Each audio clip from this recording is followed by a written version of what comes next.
السلام علیکم معزز سامعین، کہانی کی جانب بڑھنے سے پہلے آپ سے درخواست ہے کہ میرے چینل کو سبسکرائب کریں اور میری ویڈیو کو لائک کریں۔ سونیا کی شادی اس کے ماں باپ کی پسند سے ہو رہی تھی۔ اس سے چھوٹی 4 بہنیں اور بھی تھیں۔ جب بھی رشتہ آنے پر والدین نے لڑکی کے خاندان کے بارے میں اچھی طرح جانچ پڑتال کرنے کے بجائے خدا کا شکر ادا کیا اور 1-2 ملاقاتوں کے بعد منگنی کر دی۔ لڑکے والوں نے بھی منگنی کے بعد شادی کی رٹ لگا دی۔ بقول ان کے زمان ان کا اکلوتا بیٹا تھا اور وہ جلدی گھر میں بہو لانا چاہتے تھے۔ جہیز کے لیے بھی انہوں نے منع کر دیا تھا، اس لیے سونیا کے ماں باپ نے بنا کسی مزاحمت کے شادی کی تاریخ دے دی۔ وہ لوگ ویسے تو بہت اچھے تھے، مگر سونیا کی ماں کچھ الجھی سی رہتی، کیونکہ زمان کے ماں باپ کی شکلیں عام لوگوں سے تھوڑی مختلف تھیں۔ ان کی آنکھیں گہری زرد تھیں اور ناک ذرا سی لمبی، ہونٹ بے حد سرخ۔ یہی بات سونیا کی ماں کو عجیب لگتی تھی۔ ایک دن اس نے اپنے شوہر سے اس بارے میں بات کی تو اس نے آگے سے ڈانٹ دیا، کمال ہے بیگم، تمہاری سوچ کو سلام ہے۔ اب ہم اس لیے انہیں شادی سے انکار کر دیں کہ ان کی شکلیں تمہیں پسند نہیں؟ سونیا کی ماں نے شرمندگی سے کہا، یہ کب کہا کہ انکار کریں؟ میں تو بس ایسے ہی بات کر رہی تھی کہ ان کی شکلیں مختلف ہیں۔ اس کے شوہر نے کہا، شکلیں بنانے والی تو خود اللہ کی ذات ہے، ہم کون ہوتے ہیں نقص نکالنے والے؟ شادی والے دن جو لوگ بارات کے ساتھ آئے ان کی شکلیں بھی زمان کے والدین سے مختلف نہیں تھی، سب کی وہی زرد آنکھیں اور سرخ ہونٹ۔ ہاں، مگر زمان کی شکل و صورت کسی شہزادے سے کم نہیں تھی۔ آنکھیں نارمل تھیں لیکن ہونٹ اس کے بھی گہرے سرخ، جو اس کے گورے رنگ پر بہت سوٹ کرتے تھے۔ آف وائٹ شیروانی میں وہ چاند سے اترا کوئی پریزاد لگ رہا تھا۔ سونیا بھی کچھ کم نہیں تھی،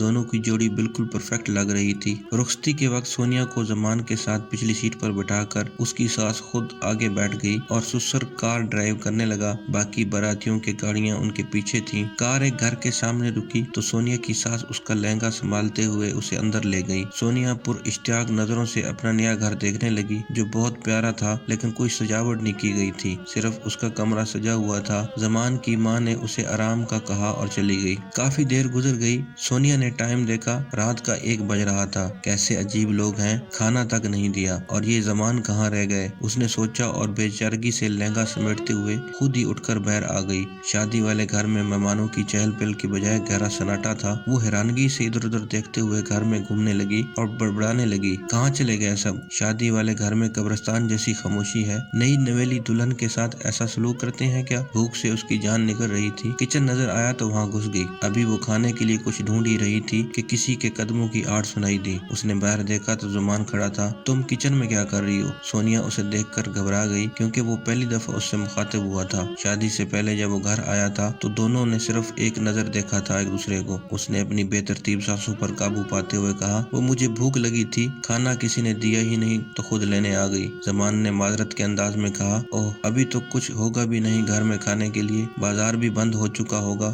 سونیا نے منہ بنا کر کہا، کوئی بات نہیں، صبح ہی کھا لوں گی۔ زمان نے پیار سے اسے دیکھ کر کہا، تم کمرے میں چلو، میں 5 منٹ میں آتا ہوں۔ سونیا کمرے میں آ کر اس کا انتظار کرنے لگی۔ ٹھیک 5 منٹ بعد دروازے پر ہلکی سی دستک دینے کے بعد زمان سونیا کے قریب آ کر بیٹھ گیا۔ سونیا کو لگا وہ کوئی رومانٹک بات کرنے لگا ہے۔ اس نے شرما کر نگاہیں نیچے جھکا لی۔ زمان نے پریشانی سے کہا، ایک مسئلہ ہو گیا ہے سونیا، مجھے دفتر کے کام سے 40 دن کے لیے کل صبح دوسرے شہر جانا پڑ رہا ہے۔ ولیمہ کینسل کر دیا ہے، تمہارے والدین کو بھی انفارم کر دیا ہے، کیونکہ اگر میں نہ گیا تو جاب سے نکال دیا جاؤں گا۔ سونیا کے چہرے کا رنگ اڑ گیا۔ یہ آپ کیا کہہ رہے ہیں زمان؟ کل تو ہمارا ولیمہ ہے، آپ اپنے باس کو بتائیں کہ آپ نہیں جا سکتے بھی۔ زمان نے نفی میں سر ہلا کر کہا، نہیں یار، یہاں کوئی کسی کی مجبوری نہیں سمجھتا، مجھے ہر حال میں جانا ہوگا، بہت ضروری ہے، مجھے اپنی ذمہ داری نبھانی ہے، تمہیں میرا ساتھ دینا ہوگا۔ اگر نہیں بھی جاؤ گی میرے ساتھ تو کوئی مسئلہ نہیں، لیکن ہماری ابھی شادی ہوئی ہے، میں تمہارے ساتھ رہنا چاہتا ہوں۔ سونیا اس کی مجبوری سمجھتے ہوئے جانے کے لیے تیار ہو گئی۔ زمان نے خوش ہو کر اس کا ماتھا چوما اور کہا، تھینکس فار انڈرسٹینڈ، تم اب پیکنگ کر کے ریسٹ کرو، ہمیں صبح 8 بجے نکلنا ہے، ہم اپنی نئی زندگی کی شروعات وہیں جا کر کریں گے۔ اگلی صبح زمان نے اسے جگا کر تیار ہونے کا کہا اور بتایا کہ ناشتہ بھی رستے سے کرنا ہے۔ دونوں بیگ اٹھائے کمرے سے نکلے۔ زمان کو سیدھا گیٹ کی طرف جاتے دیکھ کر سونیا نے کہا، ارے امی ابو سے تو مل لیں۔ زمان نے جواب دیا، وہ لوگ سو رہے ہوں گے، انہیں ڈسٹرب کرنا مناسب نہیں ہوگا، ویسے بھی میں نے بتا دیا تھا کہ صبح ہم نکل جائیں گے۔ سونیا کو عجیب تو لگا مگر چپ رہی۔ لمبے سفر کے دوران سونیا کی آنکھ لگ گئی اور تب کھلی جب گاڑی ایک گھر کے بڑے سے گیٹ کے سامنے رکی، زمان نے اتر کر لاک کھولا تو سونیا نے پوچھا، یہ کس کا گھر ہے زمان؟ کیا آپ یہاں پہلے بھی آ چکے ہیں؟ زمان نے سامان گاڑی سے نکالتے ہوئے کہا، جی ہاں، کافی دفعہ آیا ہوں۔ سونیا نے اس کے پیچھے چلتے ہوئے پہلا قدم جیسے ہی گھر کے اندر رکھا، اسے کئی لڑکیوں کی چیختی ہوئی آوازیں ایک ساتھ سنائی دینے لگیں۔ رک جاؤ، اندر مت آؤ ورنہ کبھی واپس نہیں جا سکو گی۔ اس کے قدم رک گئے۔ زمان کی آواز نے ان لڑکیوں کی آوازوں کا تسلسل توڑا۔ کیا ہوا سونیا؟ رک کیوں گئی ہو؟ سونیا کو باہر کھڑا دیکھ کر زمان اس کا ہاتھ پکڑ کر اندر لے گیا اور بتانے لگا، تم یہ پرانا اور ویران گھر دیکھ کر ڈر گئی ہو شاید، لیکن پوری دنیا میں یہ میری سب سے پسندیدہ جگہ ہے۔ بہت سکون ہے اس گھر میں۔ اس گھر میں عجیب سی وحشت تھی۔ صحن میں پرانے درختوں کا ایک جھنڈ اور سامنے برآمدہ جس میں 3 کمرے تھے۔ زمان لنچ کے بعد آفس چلا گیا۔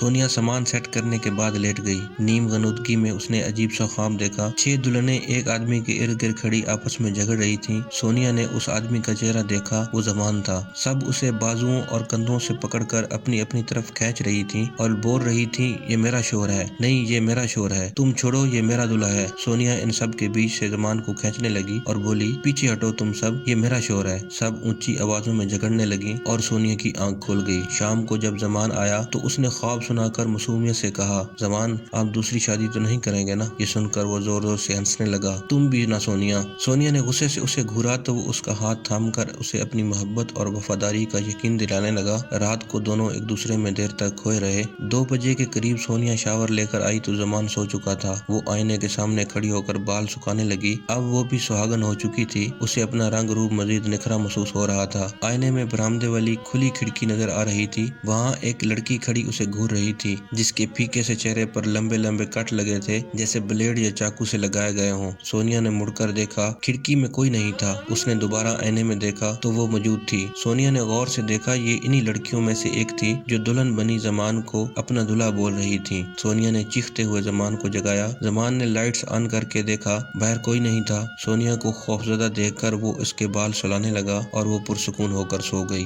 صبح جب وہ اٹھی تو زمان اس کے لیے ناشتہ بنا رہا تھا۔ اسے اپنی قسمت پر رشک آیا۔ ناشتہ کرتے ہوئے اس نے دیکھا کہ اس کے بازو پہ 2 انچ لمبا کٹ لگا تھا جس میں سے خون نکل کر خشک ہو چکا تھا۔ زمان کی نظر اس کے بازو پر پڑی تو وہ تڑپ کر رہ گیا۔ سونی، کیا ہوا تمہیں؟ سونیا نے حیرانگی کا اظہار کرتے ہوئے کہا، پتہ نہیں کیسے لگ گیا، شاید میری چوڑی ٹوٹ کے لگ گئی ہو۔ زمان ناشتہ چھوڑ کر اٹھا اور اسے ڈاکٹر کے پاس چلنے کو کہا۔ اس کی فکر مندی دیکھ کر سونیا نے کہا، کچھ نہیں ہوا، ذرا سا کٹ ہے، مجھے درد بھی نہیں ہو رہا، آپ پلیز ناشتہ کریں، آفس سے دیر ہو جائے گی۔ زمان نے اچھی طرح زخم دیکھا جو زیادہ نہیں تھا۔ اسے کچھ تسلی ہوئی۔ اس کے آفس جانے کے بعد سونیا گھر کی صفائی میں لگ گئی۔ اس نے محسوس کیا کہ پورے گھر میں عجیب سی بدبو پھیلی ہے۔ سونیا نے کچن کے سامان کی لسٹ بنائی اور کسی اسٹور کی تلاش میں گھر سے نکلی۔ رستے میں ایک عورت گلی میں کھیلتے ہوئے بچوں میں سے اپنے بچے کو نکال کر اس کو ڈانٹتے ہوئے گھر لے جا رہی تھی۔ سونیا نے اس سے پوچھا، آنٹی یہاں نزدیک کوئی دکان ہے؟ اس عورت نے خوش مزاجی کا مظاہرہ کرتے ہوئے اسے نزدیکی اسٹور کا رستہ سمجھایا اور پوچھا، لگتا ہے تم اس محلے میں نہیں آئی ہو؟ سونیا نے جواب دیا، جی ہم کل ہی آئے ہیں، گلی کی نکڑ پر جو کالے گیٹ والا مکان ہے وہاں رہتے ہیں ہم، آپ کسی دن آئیے گا نا، مجھے بہت خوشی ہوگی۔ اس عورت نے حیرت سے سونیا کو سر سے پیر تک دیکھا جیسے وہ کسی اور دنیا کی مخلوق ہو۔ کیا تم اس گھر میں رہتی ہو؟ سونیا نے مسکرا کر اس بات میں سر ہلایا تو وہ عورت خوفزدہ ہو کر اپنے بچے کو لے کر تیز تیز چلتے ہوئے اپنے گھر گھس گئی اور دروازہ اندر سے بند کر دیا۔ سونیا اس کی اس حرکت پر پریشان ہو گئی۔ دکان سے واپس آتے ہوئے اذان ہونے لگی۔ آواز سے لگ رہا تھا کہ مسجد کہیں نزدیک ہے۔ جیسے ہی وہ گھر میں داخل ہوئی آواز آنا بند ہو گئی۔ اسے حیرت ہوئی۔ اس نے دوبارہ باہر جا کر سنا، اذان جاری تھی۔ شام کو زمان آیا تو سونیا نے پورے دن کی روادات سنا کر کہا، اس گھر میں ضرور کوئی گڑبڑ ہے۔ زمان نے اسے کمر سے پکڑ کر اپنے قریب کیا اور اس کے بال کان کے پیچھے کرتے ہوئے کہا، تم گھر سے باہر گئی کیوں تھی؟ پتہ نہیں کیسے کیسے لوگ رہتے ہیں یہاں، جو سامان منگوانا ہو مجھے بتایا کرو، اور اس گھر میں کوئی مسئلہ نہیں، بس پرانا ہے اس لیے پراسرار لگتا ہے۔ ایک تو میں سارا دن کام کر کے تھکا ہوا آیا ہوں اور تم میری تھکن اتارنے کی بجائے ڈرونی کہانیاں سنانے بیٹھ گئی ہو۔ سونیا شرما سی گئی اور دونوں ایک دوسرے کی باہوں میں دنیا کی الجھنوں کو بھول گئے۔ اس دن کے بعد سونیا کبھی گھر سے باہر نہیں نکلی۔ تنہائی میں گھر کے اندر اسے کسی کی موجودگی کا احساس ہوتا مگر وہ وہم سمجھ کر نظر انداز کر دیتی۔ وہ زمان کے خیالوں میں الجھی رہتی جسے پا کر اسے دنیا جہان کی ساری خوشیاں مل گئی تھیں۔ اس خماری میں کھوئے اپنے آس پاس چھوٹی موٹی آہٹیں اسے محسوس بھی نہ ہوتی۔ ہر گزرتے دن کے ساتھ اس کے جسم پر چھوٹے چھوٹے کٹس کی تعداد بڑھ رہی تھی۔ اسے اکیلے میں اپنے والدین اور بہنوں کی بھی یاد آتی۔ اس نے ایک دفعہ زمان سے فون پر گھر بات کروانے کو کہا تو زمان نے بتایا کہ اس علاقے میں سگنل نہیں آتے۔ وہ یہ سوچ کر مطمئن دن ہو گئی کہ کچھ دن کی بات ہے، ادھر اس کے ماں باپ اور بہنیں اس سے ملنے اس کے گھر گئے جہاں اس کے ساس سسر رہتے تھے، مگر وہاں تالا لگا تھا۔ انہوں نے آس پاس کے لوگوں سے پوچھا تو پتہ چلا وہاں کوئی نہیں رہتا۔ اس گھر میں 5 سال پہلے ایک فیملی رہتی تھی جن کے بیرون ملک شفٹ ہونے کے بعد سے یہ گھر خالی ہے۔ سونیا کے والدین رشتہ طے کرنے سے پہلے زمان کو دیکھنے اسی گھر میں آئے تھے۔ زمان اور اس کے والد کا نمبر بھی بن جا رہا تھا۔ وہ لوگ شدید پریشانی کے عالم میں گھر لوٹ گئے۔ سورج غروب ہو چکا تھا، آہستہ آہستہ اندھیرا پھیلنے لگا۔ زمان ابھی تک نہیں آیا تھا۔ سونیا کچن میں کھانا بنا رہی تھی۔ اچانک اسے لگا جیسے بہت سارے لوگ سرگوشیاں کرتے ہوئے کچن کی طرف بڑھ رہے ہیں۔ اس نے باہر جانے کے لیے قدم بڑھائے۔ اسی لمحے 6 لڑکیاں کچن کے دروازے کے سامنے پہنچ گئیں۔ ان کے رنگ گہرے پیلے تھے اور کپڑے پھٹے ہوئے، جن میں سے ان کے چہرے سمیت پورے جسم پر لگے ہوئے کٹس واضح نظر آ رہے تھے۔ سونیا نے پھٹی پھٹی آنکھوں سے ان کو دیکھا۔ یہ وہی لڑکیاں تھیں جو اسے خواب میں دلہن بنی زمان کو اپنا اپنا دلہا بولتے نظر آئیں۔ وہ سب سونیا کی طرف بڑھ رہی تھیں اور بھاری آواز میں ایک ساتھ بول رہی تھیں، بھاگ جاؤ یہاں سے، ابھی بھی وقت ہے، زمان سے دور چلی جاؤ، اسے بنا بتائے بھاگ جاؤ تاکہ وہ تمہیں ڈھونڈ کر واپس نہ لا سکے۔ اس سے پہلے کہ وہ سونیا کے قریب آتی، سونیا نے خوف سے کانپتے ہاتھوں میں چاقو اٹھا کر لہرایا، دور رہو مجھ سے، میرے پاس مت آنا۔ وہ لڑکیاں بظاہر انسان نہیں کوئی بدروحیں لگ رہی تھیں، لیکن چاقو دیکھ کر خوفزدہ ہو کر پیچھے ہٹنے لگی۔ جیسے ہی سونیا کو وہاں سے نکلنے کی جگہ ملی، اس نے باہر کی طرف دوڑ لگا دی۔ ان کی آوازیں گیٹ تک آتے صاف سنائی دیں۔ وہ کہہ رہی تھیں، بھاگ جاؤ، واپس مت آنا۔ سونیا بھاگتے ہوئے گیٹ تک پہنچی اور زمان سے ٹکرا گئی جو اسی وقت گھر میں داخل ہوا تھا۔ اسے اتنا پریشان دیکھ کر وہ بکھلا گیا۔ اس کے کچھ پوچھنے سے پہلے ہی سونیا بے ہوش ہو کر گر گئی۔ وہ اسے اٹھا کر کمرے میں لے گیا۔ سونیا کو جب ہوش آیا تو وہ اس گھر میں 1 منٹ کے لیے رکنے پر بھی تیار نہ تھی۔ زمان نے بے بسی سے کہا، سونیا پلیز میری مجبوری سمجھو، 40 دن سے پہلے ہم نہیں جا سکتے، تمہیں وہم ہوا ہے، اس گھر میں لڑکیاں کہاں سے آئیں گی؟